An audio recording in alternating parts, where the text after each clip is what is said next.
Os golpes se modernizaram e fazem cada vez mais vítimas. Como podemos nos prevenir?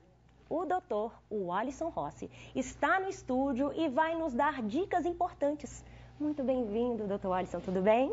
Tudo bem, tudo bem. Boa tarde a todos que nos assistem, boa tarde a todos.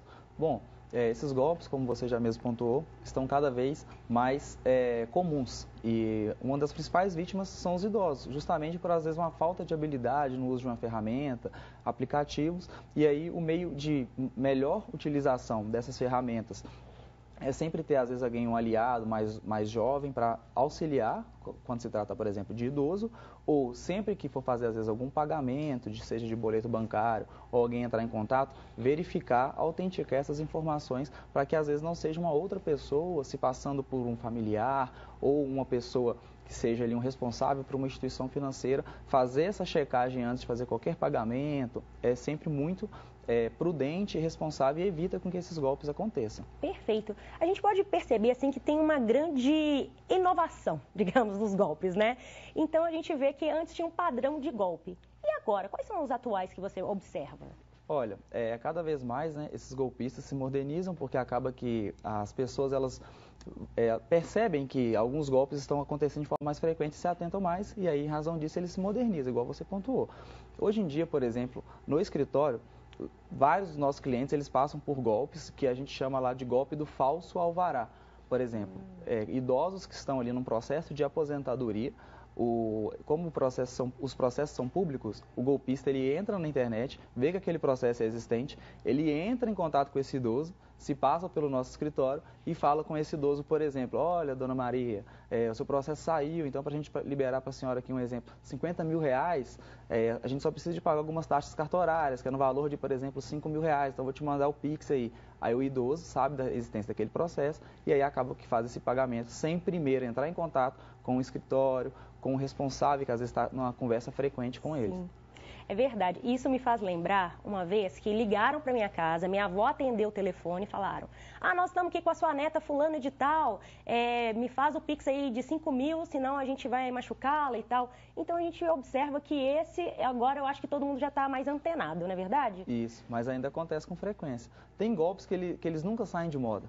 Esses de clonagem de WhatsApp, por exemplo, a pessoa liga se passando por alguém de uma instituição financeira e fala que tem que autenticar algumas informações, confirma aqueles dados e aí fala com o idoso, olha, para eu confirmar isso eu estou te mandando um código e aí você confirma esse código para mim. Sim. E aí o idoso passa esse código e esse código na verdade está fazendo como se fosse uma espécie de um hacker, seja no WhatsApp ou no Instagram. E ali a pessoa já vai entrar direto no WhatsApp ou no Instagram da pessoa. Ou seja, quando mandar mensagem para uma terceira pessoa, vai ser do WhatsApp dela mesma, então vai passar ainda mais veracidade e quem está do outro lado está mais suscetível a cair nesse golpe. Verdade. E doutor, como que a gente pode tentar fazer para prevenir todos esses golpes? Qual a dica que você dá, por favor?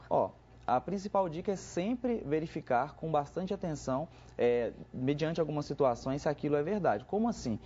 Se é uma pessoa que é um familiar que entrou em contato, tenta fazer uma chamada de vídeo, uma chamada por ligação, ao invés de acreditar naquela mensagem, considerando que esse golpe é tão comum.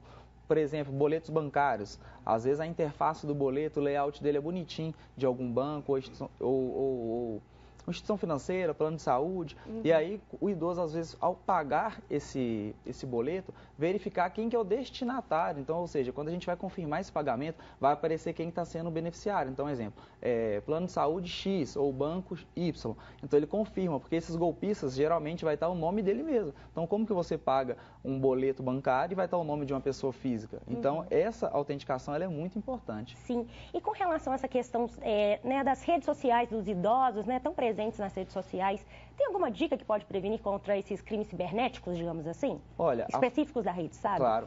A forma mais segura que eu vejo hoje em dia é sempre uma autenticação de 2 fatores, que é para que a pessoa entre no seu... Quando você vai fazer o login, se tratando, por exemplo, de Instagram, o próprio Instagram te envia um código no seu telefone. Então, o golpista, ao tentar hackear a sua rede, ele vai receber esse código. Então, como esse código vai ser recebido em outro telefone e não no do golpista, ele não vai conseguir o acesso. Só que se às vezes você não tiver esse duplo cheque que essa ferramenta disponibiliza, você vai ficar mais suscetível a cair nesse golpe. E nesses casos, como que a pessoa deve proceder, né? Ir até uma delegacia? Como é que funcionaria esse sentimento, né? De, meu Deus, aconteceu comigo e agora? O que eu vou fazer? Claro. Eu indico sempre que a pessoa imediatamente, se ela perceber que foi de fato vítima de um golpe, procurar a delegacia, uma base móvel da Polícia Militar, fazer o registro de toda essa situação e logo após isso comunicar aquele responsável na qual o golpista se passou. Se foi para uma instituição bancária, ele entra em contato com aquele determinado banco ou determinado plano de saúde, ou no caso, igual eu pontuei para você no início, sobre o escritório, entrar em contato com a gente e falar, olha, tem uma pessoa se passando por você, para que a gente ou a instituição, ela se previna de uma forma ainda melhor, publique falando que tem pessoas se passando por aquela instituição, seja privada ou pública, para que evite de fato que esse golpe aconteça. Perfeito. E para quem não sabe, gente, tem também a delegacia do idoso, que é muito interessante, né? É uma coisa que está agora em alta que eu nem sabia até então. E foi muito interessante ter essa possibilidade das pessoas acessarem a partir do momento que foi vítima de algo. O senhor tem informações sobre isso? Como é que funciona? Então, a delegacia do idoso, ela via de regra vai apurar crimes que são mais voltados para uma agressão ou algo do tipo. Entendeu? A delegacia do idoso, como eu pontuei, ela vai, porque tem muito idoso que é vítima de violência doméstica também. Agora, esses golpes eletrônicos, tem a delegacia hoje que são as delegacias especializadas contra crimes cibernéticos, entendeu? Então, por exemplo, quando um idoso, ele vai até uma base móvel da Polícia Militar e faz esse registro, automaticamente eles já encaminham, por exemplo, esse boletim de ocorrência para essas delegacias especializadas, que ali você já tem policiais que estão mais preparados para esse tipo de crime, que vão apurar todo essa notícia desse crime. E o senhor atende muitos casos parecidos? Atendemos no escritório, quase um por dia, pelo menos, chega no escritório de alguém, seja o próprio idoso ou algum familiar noticiando que o familiar dele ali, um idoso, foi vítima de algum golpe. Pode ser aí dentre vários os golpes, mas sempre utilizando a ferramenta, a tecnologia como base para que isso aconteça. E, por gentileza, qual é o caso assim, que te chamou mais atenção? De todos que já, né, de todas as pessoas que já sofreram golpes e que foram até seu escritório, mas qual que te chamou mais atenção? No final do ano passado, teve uma neta de uma senhora que entrou em contato com a gente e ela falou que uma pessoa se ligou passando pelo banco e aí falou com ela, olha, a gente tem que confirmar algumas informações e aí eu preciso que você confirme esses dados e eu vou mandar esse código para você. E aí começou dessa forma.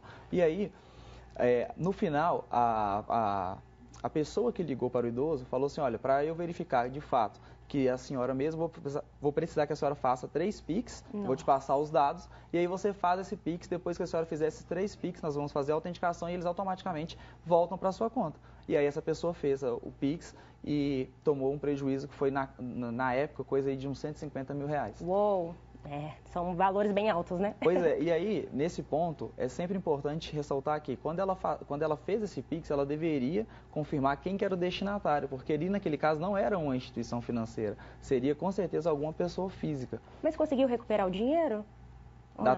Na época não, porque aí ela procurou uma delegacia e ali ela deu seguimento por lá. Mas hoje em dia é muito difícil, porque esses golpistas eles utilizam de ferramentas ali, às vezes de deep web ou informações que é muito difícil de você recuperar, porque quando esse dinheiro cai na conta, eles já retiram, vira moeda eletrônica, enfim. Às vezes você até localiza essa conta. O banco tenta recuperar o dinheiro se eventualmente tiver algo na conta ainda, só que ele sempre deixa essa conta limpa. Perfeito. Muito obrigada, doutor Alisson Rossi, muito obrigada pela sua presença aqui. E é isso, pessoal, vamos ficar realmente antenados, né, com esses golpes, que eles realmente cada dia mais evoluem.